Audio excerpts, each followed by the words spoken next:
Šanjcu, uključit ću evo sad pa ide, zato što treba da snimimo posle i sve ostalo što ćemo raditi, da ne zaboravimo.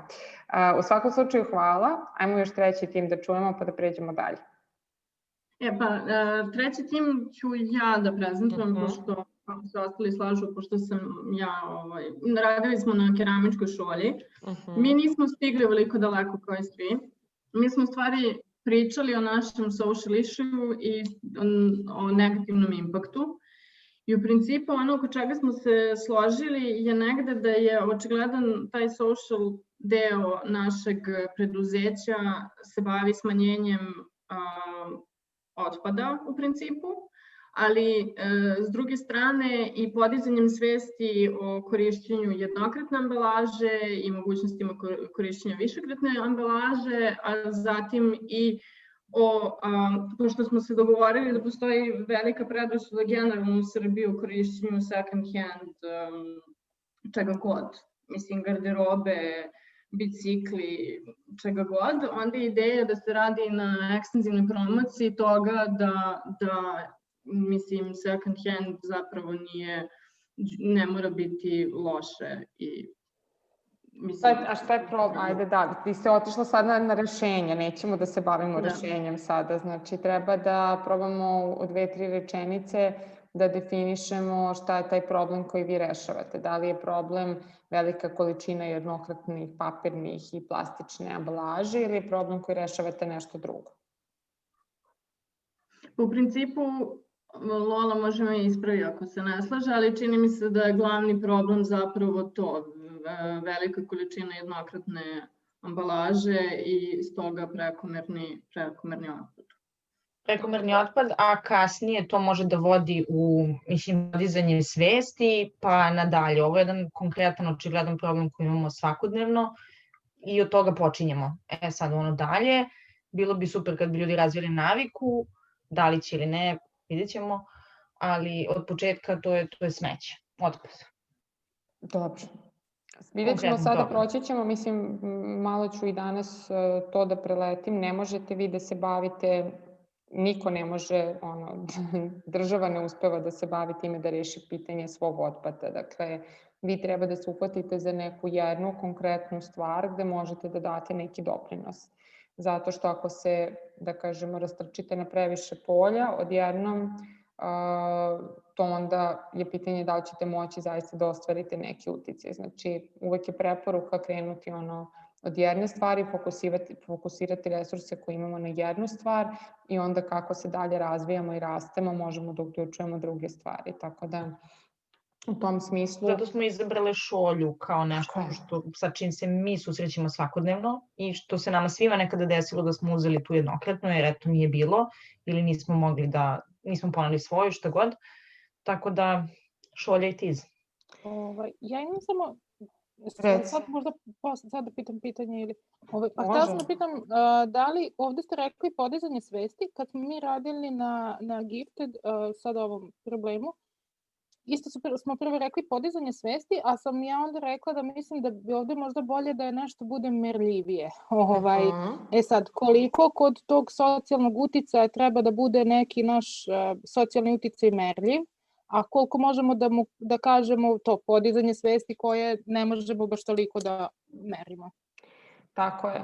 Mislim, to je sad neki naravni korak o kojem treba da razmišljate, šta merimo, šta mi možemo da merimo i B, šta je to što je drugim ljudima važno da merimo. I to je ovo nešto u što ćemo ući sad u ovom drugom delu treninga današnjeg, ko su ti ljudi koji su nama bitni kao korisnici ili kao kupci i šta je njima važno, šta njima znači. Pa sad u kontekstu keramičke šolje bolja preduzeća, znači najteže stvari za merenje društvenog uticaja su ekološki uticaj i rad sa decom. Tako da vi ste zajedno grupa koja se zove ovo se izmeriti da nikada. Zato što za ekološki uticaj postoje neki načini i parametri kako se to može izmeriti, na primjer konkretno tako što sigurno postoje statistike koje već neko radi o tome koliko jednokratnih čaša se godišnje završi na deponijama i onda u odnosu na i koliko jedna osoba u proseku konzumira takvih čaša i onda imate neku metriku kako da izračunate ako smo mi prodali, ne znam, 500 šolja ove godine koje su zamenile XY tih jednokratnih, za koliko smo mi godišnje smanjili količinu tih jednokratnih šolja na nekom otpadu i koliko je to smanjilo emisije ugljen dioksida, na primjer. To su neke stvari koje ljudi mere, da ja znam, vezano za ekologiju. Znači, tu se u suštini nađe neka metrika s kojom raspolažu neke slične institucije, programe i tako dalje, ili se nađe neka metrika koliko u Srbiji te količine otpada postoji, na koliko deponija i tako dalje, i koliko vi vašim radom smanjujete tu količinu otpada. Za ekologiju to je jako nezahvalno, isto kao sa decom i radom sa decom, zato što svi ovi, na primjer, neki programi koji se bave edukacijom dece u predškolskom uzrastu ili ranom školskom uzrastu, te veštine za 21. vek i razvoj kreativnosti i razvoj kritičkog mišljenja i tako dalje, koji obećavaju da će, kada deca prođu kroz te programe, imati mnogo više, ne znam, uspeha, perspektive u životu itd. To znači da vi praktično treba tu decu da pratite narednih 10, 15, 20 godina da biste pokazali da to zaista ima uticaja na njihov život i to je s jedne strane jako bitno, zato što je jako bitno raditi sa decom i kako da kažem, ne znači da treba odustati zbog toga što je to teško meriti, samo je jako teško meriti jer znači da sad kao nekih tih 100 mladih koji prođu kroz svoje neke radionice u ovoj godini trebaš za 10 i za 20 godina da ih pitaš koliko su te radionice njima značile u životu. A da li se, mislim sad konkretno kad si rekla, ja bi kod nas merila socijalni uticaj radionicama, ali sa decom, sa poteškoćama u razvoju koji su bili na tim radionicama ilustracija, na primjer, tih knjiga, zato što je to lakše, znači kao izbrojati, na primjer, te neke zajedničke radionice i mislim da je možda može nekako da se izmeri, da se uradi neka analiza knjiga objavljenih na određenu temu, pa sad kažemo u Srbiji u proteklih 5 godina objavljeno 2 knjige na temu inkluzije, a mi imamo, i na primjer doživjeli su jedno izdanje, a mi imamo 3 takve teme, toliko imaju izdanja. Mislim, pretpostavljam da mogu da se nađu neki podaci o prodaji, samo ne znam koliko to je poverljivo. To su ti kvantitativni, ne bi sad previše ulazila u to, jer je to zaista, ajde da kažemo, neki sledeći korak za vas. Suština je da prvo dođete do toga uopšte šta je bitno. Da li je bitno koja količina knjiga je izdata u toku godine ili koliko je ona zaista promenila i dovela do neke promene kod te dece u shvatanju i percepciji nekih stvari. Ne kažem, i jedno i drugo su neki pokazatelji. Time što nije postojalo ništa tog tipa, sada postoji je već neki napredak, ali mislim da treba pričati sa roditeljima i treba pričati, odrediti ko su još ti ljudi sa kojima treba pričati o tome šta je bitno da se meri, da li njihovo razumevanje, da li njihova emocionalna inteligencija i kako se to radi. Znači, to je sada posebno pitanje specifično za tebe i za rad sa decom, zato što ne možeš decu baš pitati koliko je ovo unapredilo tvoje znanje, jer su mislim to kao teško je decu pitati takva pitanja, ali sigurno da postoje s dečijim psiholozima neki načini da se te stvari ispitaju. Da se vratimo na nas ovde, Kris ima neku igricu za nas.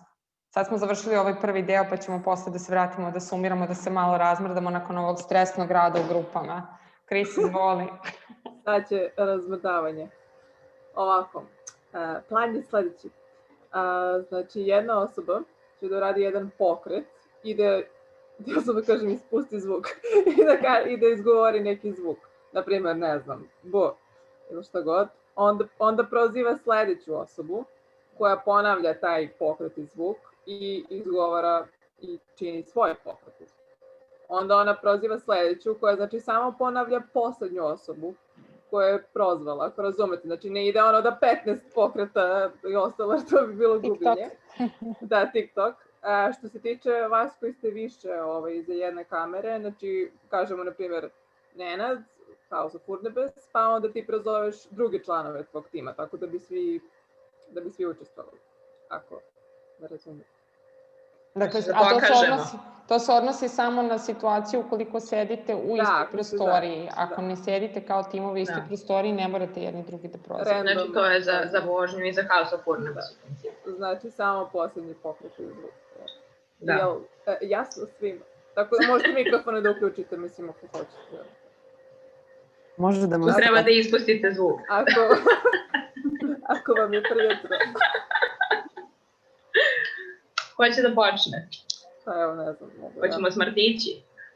Pa ne znam, u stvari, random su prozivke, mogu ja da počnem, ali... Ajde. Da, ako... Opa! Katarina. Women on the way. Ja sad ponovim. Da. I dodaš se. Opa. Si ti, a sad ja. Ju. Prozovi sledećeg. Anastasija. Ovo nama novosađenima dobro ide ju. Znači, ju.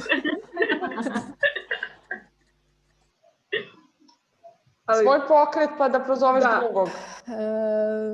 Znači može spojeno samo ju i... Da, spojite, bez ovih komentara. Dobro. Ja ne znam šta da smislim. Ajmo, brzo.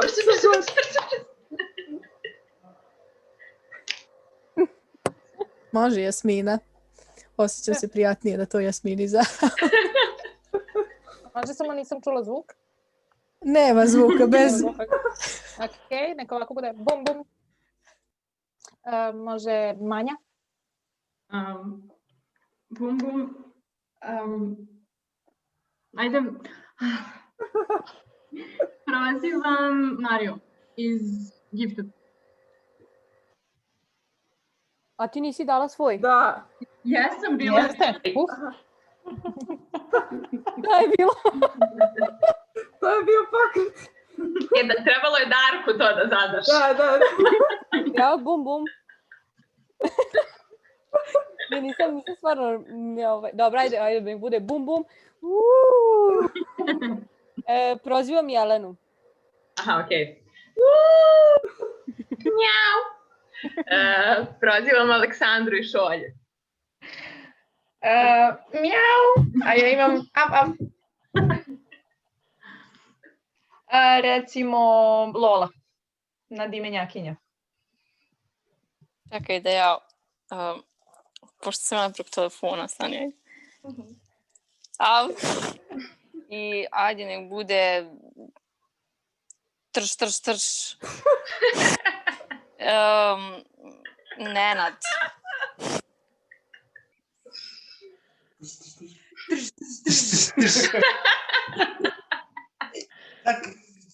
You're next. You're next. You gotta do mine. Oh, suck. And do yours. Oh, you have to pick somebody else? Oh. You have to pick me. Oh. Hiya! Can you do like... Yeah. But you want to pick somebody? I gotta pick somebody. I don't know. Darko?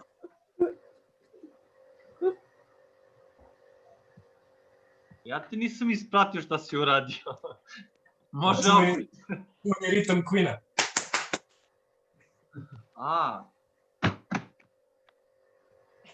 To?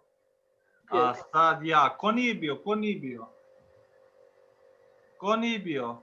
Mi, vožnja, opet zaboravljene, ostavljene. Ajde ovako. Bu! Tamara. Bu. Tik-tak. Zaboravila si ovo. A nisam videla to, izvini. I ništa ti je ono. Tik-tok, bam. Ćao. Ko? Šta? Ko sad? Koga si nominovala? Pa nema. Minja i ja smo ostale. Ivana, da. I Anđela. Ivana. Nominujem Ivana. Pam. Anđela. Ne upalim. Jiha! Prozovi Minju. Ili ko je ostao? Kao zaboravila Minja. Džiha. I sad svi Sad svi. Ja se sad nadam da se ovo nije snimalo, ne. Ovo se snima sve vreme, Ovo se da. snima, da. Gasio Stvari sam, se snimaju. Ovo ćemo Ovim da ćemo da objavimo u vas stvari. ucenjujemo. Ovo ćemo da objavimo kao teaser. Ne, šalim se, Da. sledeći put ćemo da ponovimo ovu radionicu da se malo uvežbate. Da. Da ćemo onda da objavimo. Može Hvala ovo vam svima. montaži. Super, hvala. Hvala svima. Eto, to je bilo malo da se razmrdate, pošto vidimo da ste svi malo duhom klonuli. Da li je zbog teme ili zbog čega, ne znam. Nadam se da nije zbog teme.